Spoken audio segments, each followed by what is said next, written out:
¿Alguna vez te has preguntado por qué Dios, conocido por su amor infinito, opta por no salvar a algunas personas? Esta pregunta abre un panorama intrigante sobre el amor divino. Aunque es vasto e incuestionable, Dios se mantiene firme en sus principios. Entre los cristianos se cree ampliamente que la voluntad divina abarca a todos, sin distinción de género, edad o etnia, anhelando la salvación de cada uno. Las Sagradas Escrituras confirman esto en 1 de Timoteo, capítulo 4, proclamando el deseo de Dios de que todos sean salvos y conozcan la verdad. Pero, ¿qué sucede con aquellos que parecen estar lejos de esta salvación? En el vídeo de hoy, revelaré 7 perfiles de personas que pueden encontrar obstáculos en este camino espiritual. En otras palabras, hablaré sobre 7 tipos de personas que pueden no alcanzar la salvación. Es vital prestar atención. Muchos de nosotros podríamos estar inadvertidamente bajo la obstrucción. Nuestro camino hacia la redención. Así, permanezcan atentos y reflexionen. ¿Resuena alguno de estos perfiles con su camino espiritual? La respuesta podría ser la clave para una comprensión más profunda de la naturaleza del amor divino y de la propia salvación. Invito a todos a dedicar un momento para ver este vídeo completo, participar en las oraciones y recibir bendiciones abundantes para ustedes, sus familias y amigos. Antes de sumergirnos en el corazón de este contenido, pido amablemente que muestren su apoyo. Les guste este vídeo, se suscriban a nuestro canal y compartan este mensaje esencial. Cada acción suya ayuda a difundir el Evangelio, alcanzando más corazones y fortaleciendo el reino de Dios aquí en la tierra. Amados fieles, enfrentamos una verdad inquietante. No todos en este mundo pueden o serán salvos. Esta realidad es una advertencia, especialmente para aquellos que frecuentan la iglesia asiduamente. No es solo la presencia en las celebraciones dominicales, la participación activa en la comunidad, la oferta de diezmos, tener un título cristiano, hablar de manera piadosa o incluso el bautismo, lo que garantiza la salvación. La Biblia, en Mateo capítulo 7, versículos 21 a 22, nos trae la seria advertencia de Jesús sobre el día del juicio. Muchos creerán haber hecho milagros en su nombre, pero Él los rechazará diciendo: nunca los conocí, apártense de mí, malhechores. Este mensaje es una invitación para que cada uno de nosotros reflexione sobre nuestra verdadera posición ante el trono divino en el día del juicio. Pregúntense, si el Señor regresara hoy, ¿estaríamos listos y dignos, vestidos en su justicia, inmaculados ante Él? Meditar sobre esto no es solo importante, es esencial para nuestra jornada espiritual. Siéntanse bendecidos por estar aquí, participando en este vídeo en un momento tan crucial. Como nos recuerda 2 de Corintios, capítulo 5, versículo 10, todos debemos presentarnos ante el tribunal de Cristo para que cada uno reciba de acuerdo con lo que hizo mientras estuvo en el cuerpo, sea bueno o malo. Ahora, reflexionemos sobre 7 tipos de personas que, según las Escrituras, no pueden ser salvadas. El primer grupo está compuesto por los incrédulos. Pero, ¿quiénes son ellos? Son aquellos que no creen en el nacimiento, muerte, sepultura y resurrección del Señor Jesucristo. Según la Biblia, estas personas no pueden alcanzar la salvación. La única vía para la redención es a través de la fe en Dios. Sin esta creencia, nadie puede ser salvado de los pecados y de la influencia de Satanás. No hay otra manera de alcanzar la salvación excepto por la fe en Dios y la creencia en su Hijo, Jesucristo. El conocido pasaje en Juan 3, versículo 16, destaca que Dios amó tanto al mundo que entregó a su único Hijo para que todo aquel que en Él cree no perezca, sino que tenga vida eterna. Muchos pueden subestimar la simplicidad de este plan de redención, y es por eso que la incredulidad es tan peligrosa. En segundo lugar, Dios no puede salvar a aquellos que buscan la salvación por otros medios que no sean a través de Jesucristo. Juan 5, versículo 40, afirma que algunos se negaron a ir a Jesús en busca de vida. Él es el único camino al Padre y nadie viene al Padre sino por Él. Hechos 4, versículo 12, nos dice que no hay otro nombre dado entre los hombres por el cual debamos ser salvos, excepto Jesucristo. Nada más puede salvar a una persona, ni la inteligencia, poder, dinero, buena apariencia, o incluso familiares o amigos. Somos salvos solo por la sangre de Jesús, y su muerte en la cruz pagó por nuestros pecados. La próxima categoría de personas que, según las Escrituras, no pueden ser salvadas son los hipócritas. Jesús abordó directamente a estos individuos en Mateo 23, versículo 3. «Ay de ustedes, maestros de la ley y fariseos hipócritas, cierran el reino de los cielos ante los hombres. Ustedes mismos no entran, ni dejan entrar a aquellos que están tratando». Un hipócrita es alguien que finge ser lo que no es. Los domingos se presentan en la iglesia con vestimentas apropiadas, levantando manos santas hacia Dios. Sin embargo, en los fines de semana se comportan como cualquier otra persona en ambientes mundanos. Para ellos, la salvación y la vida de fe son meras formalidades, tratando la iglesia como un centro social sin verdadera devoción. Estas personas pueden incluso adorar a Dios públicamente, pero no permiten que la vida de Cristo se manifieste verdaderamente en sus actos y pensamientos. Pueden pasar años en la iglesia, pero no muestran frutos que prueben la fe que profesan. Están en la puerta del reino, pero no entran y aún impiden que otros entren. En el Evangelio de Lucas, capítulo 18, versículos de 9 a 14, encontramos la historia de un fariseo que se consideraba justo y despreciaba a los demás. En contraste, Jesús elogió la actitud humilde del publicano que, consciente de sus pecados, imploraba la misericordia de Dios. Esta narrativa ilustra la advertencia bíblica contra la autojustificación. En Efesios, capítulo 2, versículos 8 y 9, se nos recuerda que la salvación viene por la gracia, a través de la fe, y no es algo que podamos alcanzar o de lo cual podamos jactarnos. La quinta categoría de personas que no pueden ser salvadas son los apóstatas. Según Pedro 2, versículos 20 a 22, nos habla claramente sobre ellos, diciendo que si alguien, después de conocer a nuestro Señor y Salvador Jesucristo, vuelve a involucrarse y es vencido por el mundo, su condición final es peor que la inicial. Esto resalta la gravedad de alejarse del camino de la verdad después de haberlo conocido. Esos individuos se encuentran en una situación peor al final que al principio. Habría sido mejor para ellos no haber conocido el camino de la justicia que después de conocerlo, dar la espalda al mandamiento sagrado que les fue entregado. Es como describen los proverbios: el perro vuelve a su vómito y el cerdo lavado a revolcarse en el lodo. La Biblia nos muestra el cuadro de aquellos que se vuelven religiosos y abandonan sus prácticas corruptas e inmorales, pero que al final revelan su verdadera naturaleza y regresan a ellas. Un cerdo lavado sigue siendo un cerdo. Estas son personas que juegan con los fundamentos de las creencias cristianas, como el bautismo, la comunión y la asistencia a la iglesia, pero que eventualmente revelan su verdadero yo, volviendo al mundo y sus tentaciones, porque en realidad nunca tuvieron fe. La próxima categoría de personas que la Biblia dice que no pueden ser salvadas son los blasfemos. Jesús aborda este tema en Mateo, capítulo 12, versículos 31 y 32, donde advierte que todo tipo de pecado y blasfemia puede ser perdonado, excepto la blasfemia contra el Espíritu Santo. Aquel que habla contra el Espíritu Santo no será perdonado, ni en esta era, ni en la venidera. Algunas personas blasfeman contra Dios, burlándose del Espíritu Santo y menospreciando su manifestación. Este se considera el pecado imperdonable. Por tanto, es crucial tener cuidado con lo que se dice sobre el Espíritu Santo. Eviten chistes, asociaciones o grupos que hablen de manera despectiva sobre el mover del Espíritu de Dios, pues esto puede llevar al cometimiento de este pecado imperdonable. El último grupo de personas que, según las Escrituras, Dios no puede salvar son los ya fallecidos. Es común que muchas personas busquen a pastores y líderes religiosos pidiendo oraciones durante el funeral de un ser querido. Sin embargo, es importante entender que ninguna oración puede cambiar el destino de una persona después de su muerte. La salvación es posible solo mientras está vivo. Después de la muerte, se vuelve completamente inalcanzable. La idea de un purgatorio, como algunos creen, no encuentra respaldo en la verdad de la palabra de Dios. La salvación es posible solo en vida, y es por eso que es crucial entregar su vida a Jesús. Amigos, espero que ahora puedan comprender que algunas personas pueden no ser salvadas. Esto no ocurre por falta de amor de Dios, sino porque Él no puede comprometer su estándar de justicia para salvar a alguien. El mayor acto de amor fue cuando Dios envió a su Hijo para morir por nosotros en la cruz del Calvario, incluso cuando todavía éramos pecadores. Después de ese sacrificio supremo, si alguien opta por no creer, Dios no comprometerá sus principios de nuevo. En conclusión, les pregunto, ¿realmente han aceptado a Jesús como su Señor y Salvador? Si aún no lo han hecho, este es el momento ideal. El arrebatamiento es un tema ampliamente discutido entre cristianos e incluso no cristianos. No es solo un evento futuro predicho, sino un evento profético que ciertamente ocurrirá. El momento exacto es desconocido, pero esto es lo que sabemos. Primera de Tesalonicenses, capítulo 4, versículos 15 a 17, nos dice que según la palabra del Señor, nosotros que estemos vivos y que permanezcamos hasta la venida del Señor, ciertamente no precederemos a los que durmieron. Porque el mismo Señor descenderá del cielo con un grito, con voz de arcángel y con la trompeta de Dios, y los muertos en Cristo resucitarán primero. Después de eso, nosotros que estemos vivos y que permanezcamos seremos arrebatados juntos con ellos en las nubes para encontrarnos con el Señor en el aire. Y así estaremos con el Señor para siempre. Este es el momento que esperamos con esperanza y fe. Ser arrebatados para reunirnos con el Señor en las nubes es, sin duda, una experiencia gloriosa que todo creyente espera con gran expectativa.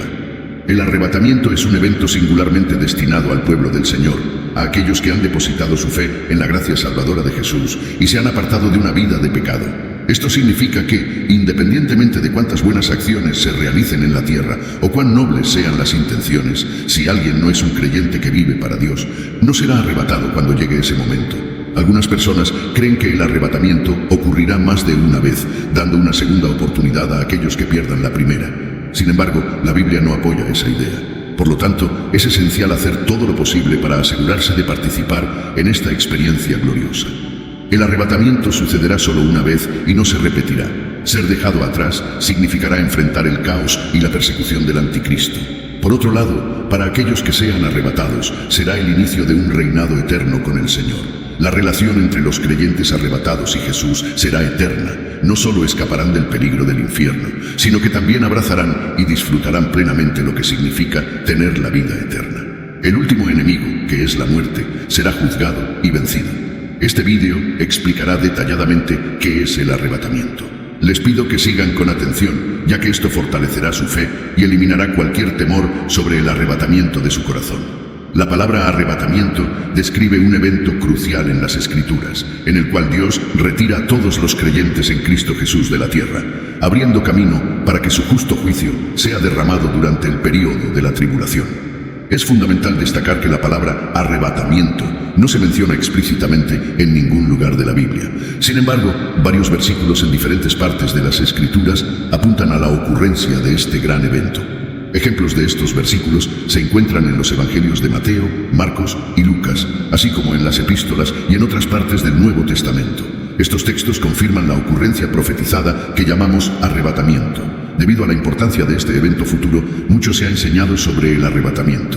Estas enseñanzas han generado diversas opiniones e interpretaciones. Una creencia significativa pero equivocada asociada al arrebatamiento es que muchos creen que este y la segunda venida de Cristo son el mismo evento. Sin embargo, las Escrituras no sostienen esa visión.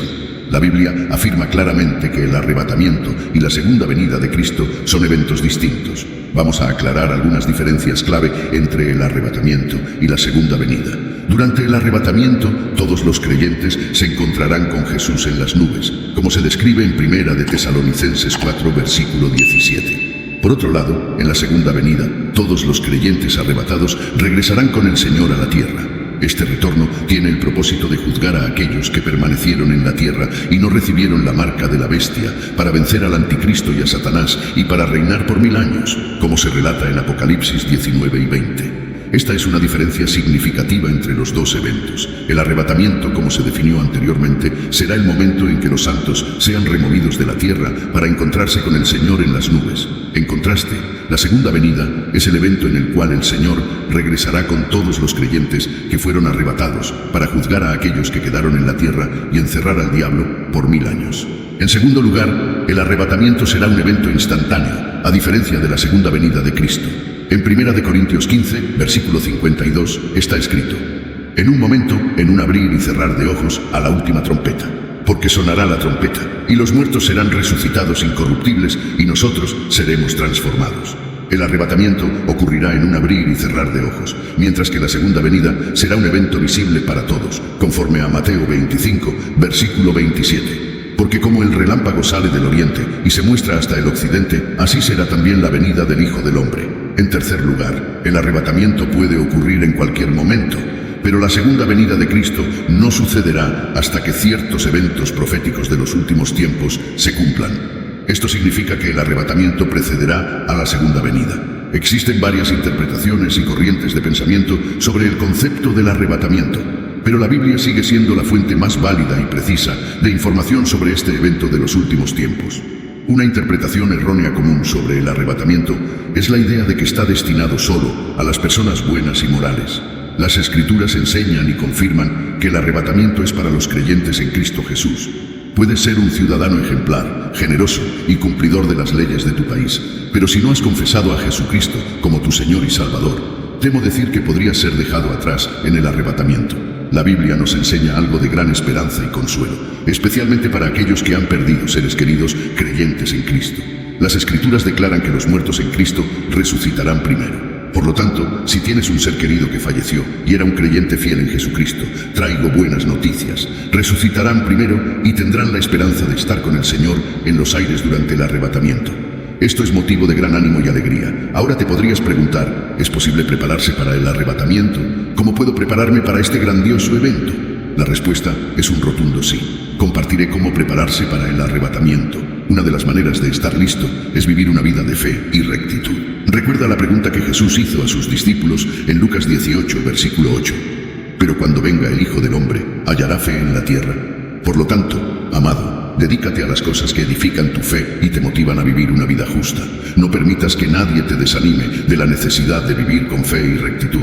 Asegúrate de que no solo estás hablando de pureza, sino también viviéndola, pues el Señor te concede gracia y sabiduría. Otra manera de mantenerse preparado para el arrebatamiento es estudiar y comprender las enseñanzas bíblicas mientras se vive en preparación. Es esencial estudiar la palabra de Dios y aprender sus principios por ti mismo. Todo creyente que se dedica al estudio de la palabra de Dios se convierte en un obrero que no tiene de qué avergonzarse, capaz de manejar la palabra de verdad en todas las áreas de la vida. Es esencial leer, estudiar, comprender y aplicar la Biblia, evitando la búsqueda de nuevas revelaciones que, aunque puedan parecer excelentes, se desvían de la verdad sincera de la palabra de Dios.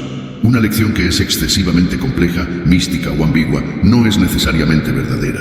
La mayoría de las veces, la verdad de la palabra de Dios se presenta de manera simple para que todos puedan estar completamente equipados para realizar buenas obras. Otra manera importante de prepararse para el arrebatamiento es permanecer dentro de una comunidad de creyentes genuinos. Proverbios 27 nos dice, como el hierro afila el hierro, así el hombre afila al rostro de su amigo.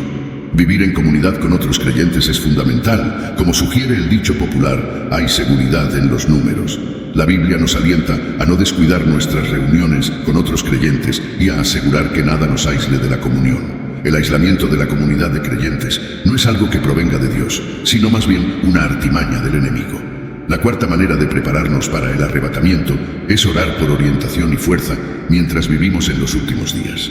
La oración es uno de los medios por los cuales permanecemos conectados con el Señor, especialmente en momentos en que nos sentimos solos en esta jornada celestial.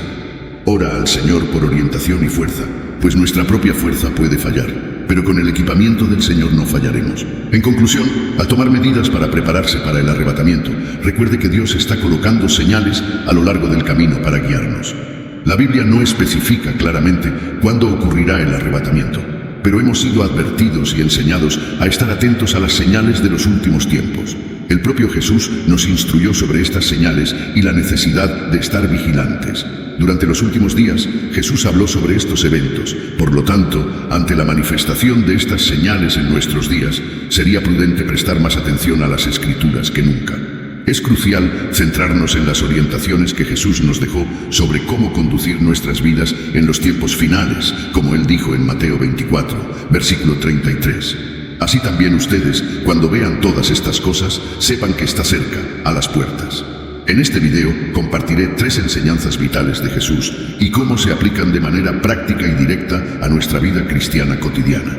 El primer consejo de Jesús, encontrado en Mateo 24, versículo 46, nos informa que seremos bendecidos si somos encontrados cumpliendo sus instrucciones cuando Él regrese. Jesús, al orientar a los creyentes sobre su regreso, destacó que la verdadera fidelidad está en ser encontrado haciendo esto cuando el Maestro regrese. Él prometió que, en su vuelta, esos siervos fieles serían bendecidos. ¿Pero qué significa ser encontrado haciendo esto? ¿Qué exactamente debe estar haciendo el siervo, el creyente que sigue a Jesús, cuando el Señor regrese? Para permanecer seguro en estos últimos días, significa ser encontrado fielmente, realizando las tareas que el Señor nos ha confiado como creyentes. Esto implica que no debemos descuidar la misión que Él nos ha confiado hasta su glorioso retorno. Jesús aclaró esta idea a través de la parábola de los talentos. Ser encontrado haciendo esto significa estar activamente comprometido y dedicado a la misión que nos ha sido confiada, realizándola con excelencia mientras vivimos en sincera expectativa del inminente retorno de nuestro Maestro. Algunas de las responsabilidades que nos han sido confiadas incluyen predicar el Evangelio. Jesús instruyó a cada uno de sus seguidores a predicar el mensaje del Evangelio como parte de la Gran Comisión. Este es un llamado para todos aquellos que han depositado su fe en Jesús, para ser activos en la misión de llevar el Evangelio a todos a nuestro alrededor. Nuestro compromiso en difundir el mensaje del reino de Dios a aproximadamente 8.000 millones de personas en el mundo debe ser firme, independientemente de los obstáculos y desafíos que encontremos. A ser discípulos, además de difundir el Evangelio, Jesús nos encomendó a hacer discípulos. Esta tarea está claramente delineada en Mateo 28, versículo 20, y enseñándoles a obedecer todo lo que les he mandado. Y yo estoy con ustedes todos los días, hasta el fin del mundo. Hoy en día, la necesidad de discípulos es inmensa, y Jesús convoca a cada uno de sus seguidores a multiplicar discípulos, facilitando así la obra de su reino. Solo un discípulo puede formar otro discípulo. Hay una necesidad urgente de trabajadores dedicados en el reino de Dios hoy. Cuando nos esforzamos en ayudar a las personas a acercarse a Dios, amarlo, servirlo y presentarlo, estamos, de hecho, poniendo en práctica el mandato de Jesús. Al hacer esto, nos comprometemos a ser encontrados haciendo esto en el momento del retorno del Señor. Una de las orientaciones cruciales que Jesús nos dio para vivir bien en estos tiempos finales es mantener siempre elevada nuestra vigilancia espiritual, evitando distracciones que nos alejen del verdadero camino. Conforme a Marcos 13, versículo 33, en la versión ampliada se dice: estén alerta, vigilen constantemente y oren, ya que no conocen el momento exacto de mi llegada. Para un cristiano, estar en guardia significa estar atento y devoto en oración. Debemos, amados santos, permanecer siempre vigilantes, no sucumbiendo al letargo espiritual. Esta es una exhortación para profundizar más en la práctica de la oración mientras esperamos el retorno del Maestro. En el lugar de oración encontramos gracia, consuelo y paciencia, elementos esenciales para atravesar los desafíos de estos últimos días, escapando de las trampas y engaños. Los desafíos actuales exigen que usted y yo dediquemos tiempo de calidad al Señor en oración diariamente. Pregúntese, ¿cómo está su vida de oración? ¿Cuánto tiempo dedica a la oración todos los días? Note que es fundamental orar continuamente para comprender la voluntad de Dios para usted y las acciones que Él desea que realice en este momento. La comunicación con Dios nos brinda ventaja frente a los innumerables planes de Satanás. Muchos cristianos aún no han percibido que el mundo está cambiando diariamente para alinearse con la agenda del anticristo y que Satanás está empeñado en desviar a tantos santos como sea posible. Pero recuerde, él es un engañador. Dedicar tiempo de calidad a la oración diariamente nos mantiene despiertos y atentos al llamado de Jesús para la conciencia de su regreso. Dormirse en la búsqueda de mantener nuestra vigilancia en estos últimos días es ignorar este consejo vital de estar atento y alerta, pues no conocemos la hora exacta de su regreso. En Marcos 13, versículos 35 y 36 se dice: por tanto, manténganse alerta, porque no saben cuándo volverá el dueño de la casa. Si llega de repente, no permitan que los encuentre durmiendo. Esta advertencia es clara. Debemos evitar la insensibilidad espiritual. Aquí, dormir no se refiere al descanso físico, sino a un estado de insensibilidad y descuido espiritual. Por tanto, en este periodo de incertidumbres y transformaciones, es esencial que sigamos fielmente este consejo de vigilancia y oración. Desconocemos el momento preciso del retorno divino.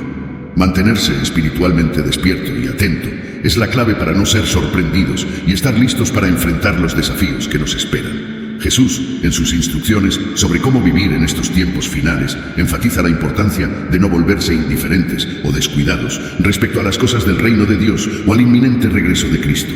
Nos exhorta a permanecer vigilantes, pues desconocemos la hora de su retorno. No debemos dejarnos llevar por tendencias pasajeras o olvidar sus advertencias. Cada fiel es alentado a estar en guardia, esperando con esperanza el regreso del Señor, tomando medidas conscientes para ser cautelosos con cualquier cosa que pueda amenazar nuestro enfoque o compromiso espiritual. Estar en guardia significa estar activamente comprometido en proteger las convicciones de nuestro corazón y nuestra fe en Jesús, priorizando todo lo que lo glorifica y rechazando cualquier cosa que desvíe nuestro corazón de Él. El tercer consejo de Jesús se encuentra en Lucas 21, versículos 34 y 35. Él nos advierte severamente que tengamos cuidado de que nuestros corazones no se carguen con disipaciones y las ansiedades de la vida, pues ese día puede sorprendernos repentinamente como una trampa. Jesús nos alerta sobre el peligro del engaño proveniente de un estilo de vida frívolo y desenfrenado que puede volverse común en los últimos días. Recordamos que eventos similares ocurrieron en los días de Noé, en Sodoma y Gomorra y hasta en Babilonia antes de ser destruidas. La Biblia relata que, antes de estos eventos, las personas estaban tan absortas en sus vidas, comiendo, bebiendo y casándose, que olvidaron a Dios y sus advertencias. Hoy vivimos una situación similar, con muchos olvidándose gradualmente de Dios y volviéndose hacia las mentiras y engaños difundidos por el enemigo a través de influenciadores, medios de comunicación y hasta gobiernos. Jesús también advirtió que algunos pueden desviarse, no necesariamente por causa del pecado, sino por las ansiedades de la vida. Por ello, es necesario estar atentos a las presiones que debilitan la fe ajena. Aunque enfrentamos tiempos difíciles, no debemos permitir que nada enfríe nuestro corazón hacia Dios. Independientemente de las circunstancias, no permita que la ansiedad lo aleje de su fe. Por el contrario, que su fe lo libere de la ansiedad que domina a tantos en estos días. Queridos amigos, tras escuchar estos consejos del propio Señor Jesús, ¿cuál debe ser nuestra reacción? Según la segunda carta a Timoteo, capítulo 3, versículos de 1 a 5, vivimos tiempos difíciles en los últimos días. Las personas se volverán egoístas, avaras, arrogantes, abusivas, desobedientes a sus padres, ingratos, impíos, sin amor, irreconciliables, calumniadores, incontrolados, brutales, enemigos de lo bueno, traidores, temerarios, vanidosos y amantes de los placeres más que de Dios. Mantendrán una apariencia de piedad, pero negarán su verdadero poder. Debemos evitar a esas personas. Esta orientación es cristalina.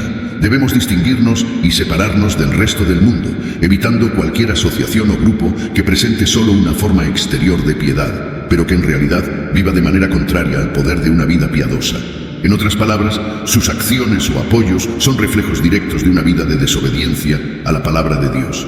Si miramos hacia el futuro con esperanza y anticipación por el retorno del Señor, debemos aferrarnos firmemente a la profesión de nuestra fe y luchar fervientemente por la fe que nos fue entregada. Permanezcamos estables, firmes e inmutables, recordando que, cuando el Señor regrese, recompensará a todos aquellos que mantuvieron su mirada fija en Él y vivieron sus vidas para agradarlo. En Apocalipsis 22, versículo 12 se dice: «He aquí, vengo pronto, y mi recompensa está conmigo, para dar a cada uno según su obra». ¿Ha reflexionado sobre lo que realmente importa en la vida? ¿Cuál sería la única cosa que usted preservaría si estuviera a minutos de enfrentar la eternidad? Si alguna vez ha pasado por una experiencia cercana a la muerte, su visión sobre la vida cambia radicalmente. En ese exacto instante, nada más parece tener importancia, excepto una cosa esencial: Cristo Jesús. Frente a la muerte, se hace evidente que en medio de todas nuestras persecuciones mundanas y conquistas, es nuestra unión con Cristo, posibilitada por su acción en la cruz, lo que lleva un significado genuino. Acompáñeme mientras nos sumergimos en este mensaje profundo y exploramos la verdad eterna de la cruz de Cristo, que tiene el poder de salvar nuestras almas y ofrecernos la garantía de la vida después de la muerte. Esta es un mensaje de suma importancia y Dios desea que usted preste toda su atención. No deje pasar nada. Abra su corazón para recibirlo ahora. Nunca sabemos lo que puede ocurrir después de este momento. Conforme a lo destacado en Gálatas 6, versículo 14, nuestro mayor orgullo debe residir en la cruz de nuestro Señor Jesucristo, pues lejos esté de mí gloriarme, excepto en la cruz de nuestro Señor Jesucristo, por quien el mundo ha sido crucificado para mí y yo para el mundo. Frente a la eternidad, todas nuestras búsquedas y ambiciones mundanas pierden su valor y se vuelven insignificantes. Reflexionemos un poco sobre una persona que enfrenta un encuentro con la muerte, pues esto ofrece un paralelo impresionante con nuestras propias vidas. Piense en un empresario que planificó meticulosamente una reunión de negocios para la próxima semana. Frente a su muerte inminente, conforme su vida se desenrolla ante sus ojos, esa reunión se convierte en un pensamiento distante e irrelevante, perdiendo su valor. La búsqueda incansable por riqueza deja de dominar sus pensamientos, y hasta su pasión por su equipo de fútbol favorito palidece en comparación. Su amada casa, antes vista como un tesoro, ahora parece una posesión trivial.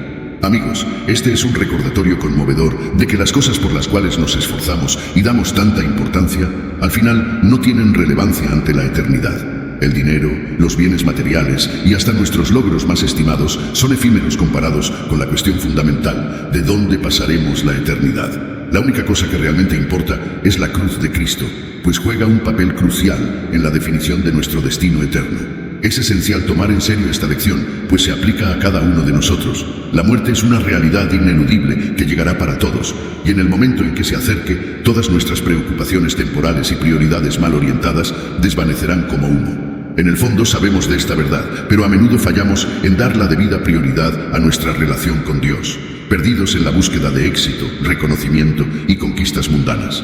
No debemos perder de vista lo que es eterno. Que esta revelación sea un llamado a despertar, animándonos a reevaluar nuestros valores y reajustar nuestras prioridades. Reflexionar sobre los misterios de la vida después de la muerte plantea preguntas profundas.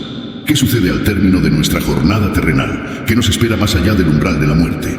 ¿Existe un reino llamado purgatorio? ¿O simplemente entramos en un sueño hasta el día prometido de la resurrección? Hebreos 9, versículo 27, ofrece una respuesta clara, afirmando: y de la misma manera que está establecido para los hombres que mueran una sola vez, y después de esto el juicio. La palabra de Dios desmiente cualquier concepción de un estado intermedio después de la muerte y enfatiza la realidad del juicio después de la muerte. La idea de un purgatorio es reemplazada por la certeza de un juicio divino después de nuestra vida terrenal. Amigos, al tomar conciencia de la inevitabilidad de este juicio inminente, nuestras vidas cambiarán drásticamente. Comprender que seremos evaluados por un Dios santo y eterno, que examinará meticulosamente cada detalle de nuestras existencias, nos impulsa a adoptar un modo de vida diferente. Sepan que hasta las palabras que pronunciamos serán minuciosamente analizadas y juzgadas. Mi querido amigo, el juicio está a las puertas, acechando en el horizonte, y en este juicio, un factor crucial determinará los destinos de nuestras almas.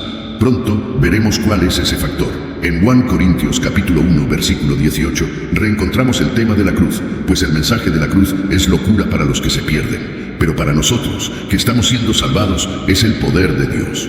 Reflexionen de nuevo sobre estas palabras. La predicación de la cruz de Jesús, puede parecer absurda para aquellos en perdición, pero para los salvos representa el poder de Dios. La cruz, una vez más, destaca, diferenciando a aquellos que siguen el camino de la perdición de aquellos en el camino de la salvación. La cruz de Cristo es el elemento decisivo para el perdón de nuestros pecados. Sin los acontecimientos en aquella cruz y la subsiguiente resurrección, la salvación no habría sido posible para nadie. Como nos recuerda Gálatas capítulo 6, la enfática declaración del apóstol Pablo, lejos de mí, actúa como un principio guía para centrar nuestras glorias únicamente en Cristo. Nos invita a dirigir nuestra mirada hacia Jesús, fijar nuestros ojos en la cruz y depositar nuestra confianza en aquel que es el autor y consumador de nuestra fe. La cruz se erige como un faro de esperanza y un recordatorio del amor y sacrificio incalculables que aseguraron nuestra redención. En nuestro día a día, estamos constantemente distraídos y tentados a alejarnos del verdadero significado de la cruz, seducidos por los encantos de las conquistas mundanas, envueltos en la búsqueda de ganancias personales y atraídos por los placeres efímeros de esta vida. A menudo perdemos de vista el valor eterno de la cruz. Ante la eternidad, estas búsquedas se vuelven insignificantes en comparación con el impacto duradero de la cruz. Destaca como el elemento central que diferencia a los que perecen de los que están siendo salvados y sirve como fundamento para el perdón de los pecados. Mientras navegamos por las complejidades de la vida, la enseñanza de los apóstoles permanece como un llamado firme a fijar nuestros ojos en el poder transformador de la cruz. Debemos reflexionar sobre la verdad contenida en estos versículos mientras consideramos la realidad del juicio inminente y el poder transformador de la cruz. En un mundo lleno de disputas por nuestra atención, enfrentamos una miríada de distracciones que buscan desviar nuestro enfoque de la cruz. La importancia de mantener la cruz en el centro de nuestras vidas es un recordatorio constante para no perdernos en las trivialidades y las ilusiones pasajeras, sino buscar el significado profundo y eterno que representa. La sociedad a menudo nos incita a centrarnos en nuestra propia bondad, instándonos a enorgullecernos de nuestros actos y rectitud personal, promoviendo la idea de autosuficiencia basada en la confianza en nuestra bondad percibida, perpetuando una visión distorsionada que desatiende la verdad más profunda de nuestra condición humana. A menudo escuchamos susurros que nos recuerdan todas nuestras buenas acciones, nuestra amabilidad, amor, responsabilidad con las cuentas, apoyo a la comunidad y cuidado de la familia. Somos elogiados por nuestra rectitud moral y cumplimiento de las leyes, llevando a muchos a creer que son de hecho buenas personas. Este pensamiento es común en muchos alrededor del mundo, incluyendo aquellos que no creen, fallando en reconocer la propia naturaleza pecaminosa y las terribles consecuencias que de ella derivan. Muchos no se dan cuenta de lo que Romanos 3, versículo 23, intenta enseñarnos. Todos han pecado y están privados de la gloria de Dios. O aún en Romanos 6, versículo 23, donde se lee: porque la paga del pecado es muerte, pero el don gratuito de Dios es la vida eterna en Cristo Jesús, nuestro Señor. Todos somos pecadores. La Biblia nos enseña que heredamos la naturaleza pecaminosa de Adán. Sin embargo, el engaño ilusiona a las personas, dándoles una falsa percepción de rectitud, manteniéndolas alejadas de la salvación, hasta que sea demasiado tarde. La comprensión limitada del pecado, vista solo como crímenes atroces o transgresiones graves, es desafiada por el mensaje del Evangelio, que señala a cada uno de nosotros y declara que todos hemos fallado en alcanzar la gloria del Todopoderoso.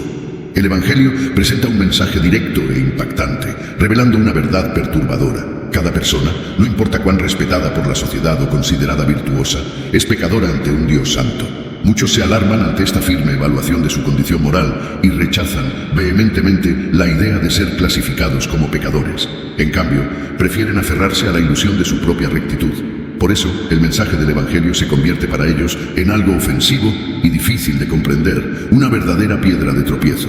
Esto sucede porque no están dispuestos a aceptar la realidad de su necesidad de salvación. La idea de la redención les parece una tontería, un concepto sin importancia que es fácilmente descartado. Muchas personas buscan consuelo en sus logros, actos de caridad y rectitud moral, creyendo que tales acciones loables son suficientes para asegurar su posición ante Dios. Son seducidas por la creencia engañosa de que el mensaje de la cruz es innecesario, confiando en que pueden alcanzar la salvación por medio de sus propios esfuerzos y méritos. El mundo refuerza esta ilusión, perpetuando la mentira de que la cruz es irrelevante en nuestras vidas. Sin embargo, es crucial resistir a esa falsedad y aceptar la incómoda verdad de que nuestra bondad, por sí sola, es insuficiente. Debemos reconocer que nuestra propia rectitud no es suficiente para redimirnos. No es necesario buscar más ejemplos para darnos cuenta de la creciente cultura de desprecio por la vida humana en el mundo actual. Basta con tomar el teléfono celular y navegar por Internet para encontrar la hostilidad que permea el planeta. Observamos un aumento sin precedentes de asesinatos, conflictos armados y actos terroristas, más que en cualquier otra época en las últimas 9 décadas. Más vidas han sido perdidas en guerras que en los 500 años anteriores combinados. Solo en el siglo pasado se estima que 203 millones de personas perdieron la vida en guerras, y solo en la última década aproximadamente 2 millones de niños fueron asesinados y otros 4 a 5 millones quedaron incapacitados debido a conflictos. Ante esta realidad, es difícil no pensar que el juicio divino esté cerca. Pero, independientemente de si el arrebatamiento ocurrirá primero o si dejaremos este mundo para la eternidad, la cuestión crucial permanece. ¿Estamos preparados para encontrarnos con nuestro Creador tal como estamos ahora? ¿Tenemos una relación con Jesús? Escucha, deja a un lado las preocupaciones de esta vida. Al final lo que realmente importará es tu conexión con Jesús. No importa tu saldo bancario o estatus social, seguidores en Instagram u otras redes sociales, sino qué tan preparada está tu alma. Entreguemos nuestros corazones al Señor en este momento. Arrepintámonos y seamos firmes en la verdad, independientemente del costo. Oremos para que Dios guíe nuestros corazones hacia las cosas del Espíritu y nos libere de las ataduras de la corrupción que domina el mundo. Que el amor por Dios se convierta en nuestra principal motivación y nos brinde certeza sobre nuestra eternidad. Amén.